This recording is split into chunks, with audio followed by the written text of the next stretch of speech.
আমার একটা কাহিনী কই। ক আজকে পরীক্ষার মধ্যে এক্সামের ভিতরে ইংলিশ পরীক্ষায় ফার্স্ট পেপার আইছে, প্যারাগ্রাফ আইছে। এই প্যারাগ্রাফের নাম হইলো এ রেনি ডে। আর রেন মানে যে বৃষ্টি, এটা আমার মনে হয় জানা ছিল না।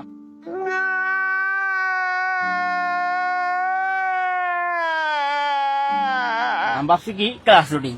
প্রথমে কি করলাম, এই খাতার মধ্যে লিখলাম এ রেনি ডে, তারপর লিখলাম a rainy day very important for our school. এখন আমার লেখার পরে আর যা আছে প্যারাগ্রাফ, তারপর ওই যে ইয়ে থেকে প্রশ্ন থেকে যা যা পাইছে লেখা লুকা দিলাম, বাইরে গেলাম। পরে কি বন্ধু আমি তো এই প্যারাগ্রাফে 10-10 পাম কিভাবে, আমি তো আমি প্যারাগ্রাফ তো পেরে গেছি, কি লিখছো আমি, কে rainy day for our school. পরে হালার পর আমার কই বেটা কি রেনি ডে মানে বৃষ্টি পরে, বৃষ্টির দিন, আর ক্লাস শুটিং হইলো ক্লাস শুটিং। আমি তো পুরো বিলা হেলাম মারো।